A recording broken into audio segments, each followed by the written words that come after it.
पाकिस्तान से एक बार फिर देखिए, नामालूम अफराद, अज्ञात बंदूकधारी, इनकी चर्चा फिर होने लगी है क्योंकि पाकिस्तान में लश्कर तैयबा का एक और कमांडर मारा गया। पाकिस्तान के बाजौर इलाके में मारा गया है अकरम गाजी।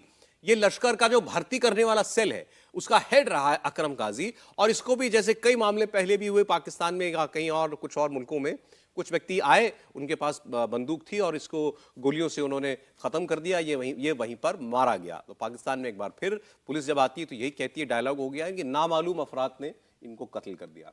अब ये एक और आतंकवादी जो है मारा गया है, ये सिलसिला नहीं रुक रहा है। इस सिलसिले के बारे में मैं एक इंटरेस्टिंग बात बताना चाहता हूँ। मैं एक अखबार पढ़ रहा था, लास्ट टाइम जब एक दो इस तरह से आतंकवादियों की जब अज्ञात लोगों ने हत्या कर दी थी, तो ये आतंकी समूह एक दूसरे समूह के लोग एक दूसरे समूह से बात कर रहे थे कि भाई ये कौन है, आप तो नहीं कर रहे हो। तो कहते नहीं, अपने बीच में तो समझौता है कि अपन अपने लोगों को नहीं मारेंगे, तो कौन है। तो अब ये लोग मिलकर पता करने की कोशिश कर रहे हैं कि ऐसा कौन है जो हम लोगों के लिए चुन चुन के मार रहा है। और उसमें से कई बड़े आतंकवादी जो इस ग्रोह को ऑपरेट करते हैं वो भूमिगत हो गए पाकिस्तान के अंदर, वो लापता हो गए, पुलिस पता करने को कहाँ चले गए। उनके अंदर ही डर है कि कौन करवा रहा है, कोई हमारे विरोधी जो है गैंग वाले वो तो नहीं करा रहे। तो ये मुझे लग रहा है ये डर बना रहना चाहिए, और एक बहुत अच्छी खबर है हमारे देश के लिए, शांति प्रिय किसी भी व्यक्ति के लिए, कि इस तरह के अपराधी और इस तरह के आतंकवादी जो दूसरे देशों के अंदर और अपने देश के अंदर आतंकवाद को पनाह देते हैं और बढ़ाने की कोशिश करते हैं, उनका चुन चुन कर मारा जाना मुझे लग रहा है बहुत पूरे विश्व के हित में है। चलिए, तो ये देख रहे हैं आप कि ये एक बार फिर, और मुझे लगता है ये 8वां या 9वां व्यक्ति होगा इस तरफ से जो मारा गया है। नहीं, मुझे लगता है संख्या और ज्यादा हो गई, करीब 1 दर्जन लोग हो गए हैं, क्योंकि आप शहर गिनिए तो Kabul, Kandahar, Khyber Pakhtunkhwa, Karachi, Islamabad, Canada, America, London, कोई ऐसी जगह नहीं है जो आप पाकिस्तानी टीवी चैनल लेकिन बहुत देखते हैं, आपने नामालूम जिस अंदाज में बोला ना, वो लगा कि जैसे उनके टीवी चैनलों को देखते हैं। लेकिन सचमुच ये एक तरह से कहें तो पाकिस्तान की उस स्थिति को बताता है कि उनके यहाँ आतंकवादी कितने भरे पड़े हैं और किस तरह से वो खुलेआम घूमते हैं।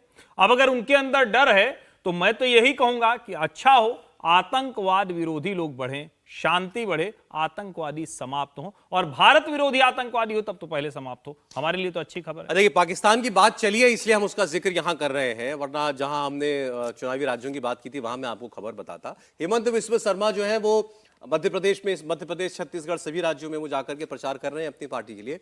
अब उन्होंने कमलनाथ जी का नाम लेकर के एक बयान दिया कि कमलनाथ जी जब देश के कॉमर्स मिनिस्टर थे, वाणिज्य मंत्री जब थे, तब उन्होंने पाकिस्तान को मोस्ट फेवर्ड नेशन का दर्जा दिया। पाकिस्तान ने भारत को मोस्ट फेवर्ड नेशन कभी नहीं बनाया।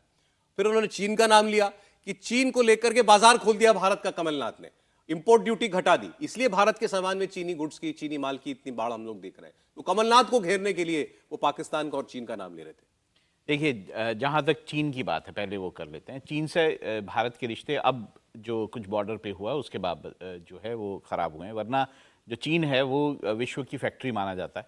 तो वहाँ से जिस तरह से सारे देशों में, और ख़ासतौर से अगर ये बात करेंगे तो चीन का अमेरिका में जो सामान जाता था वो तो बहुत ज़्यादा था भारत से ज़्यादा।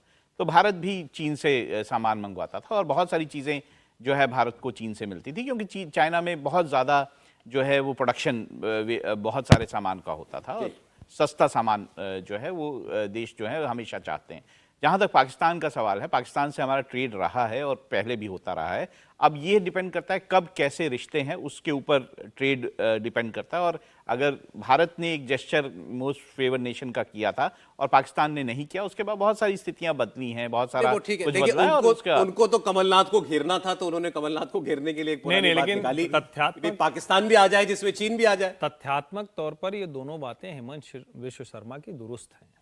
उस वक्त बहुत चर्चा हुई थी कि आतंकवाद के बीच में हमने MFN का दर्जा दे दिया और हमें पाकिस्तान ने वो दर्जा नहीं दिया। और आप अगर देखिए तब से लेकर अब की चर्चा देखिए तो तब हमारी और पाकिस्तान की पैरेलल अगल बगल बात हुआ करती थी। अब बात नहीं होती। अब हमारी बात होती है तो कोई कहता है अमेरिका कर ले रहा है, भारत क्यों नहीं कर पा रहा है, कोई रशिया के साथ करता है, कोई चाइना के साथ करता है। तो स्थितियां बदल गई। तो शायद ये भी एक चिन्हित करने की कोशिश है। दूसरा, जब हम कहते हैं कि ट्रेड, तो ट्रेड तो देखिए सबसे बड़ा पार्टनर चाइना का अमेरिका है। अमेरिका और चाइना में लगातार युद्ध चल रहा है। युद्ध मतलब सीधा सीधा युद्ध नहीं, लेकिन कोल्ड वॉर से दूसरी तरह का। अब सवाल यह कि इस ट्रेड वॉर के बीच में हमने रास्ता क्या निकाला। वो रास्ता निकालने में हम पीछे रह गए। हमने WTO में साइन किया हुआ है, हम ऐसे किसी के इंपोर्ट पर बैन भी नहीं लगा सकते। ये भी यूपीए के शासनकाल में डॉक्टर मनमोहन सिंह के समय में हुआ, लेकिन अब हम आगे बढ़ रहे हैं, उम्मीद करते हैं कुछ बेहतर होगा।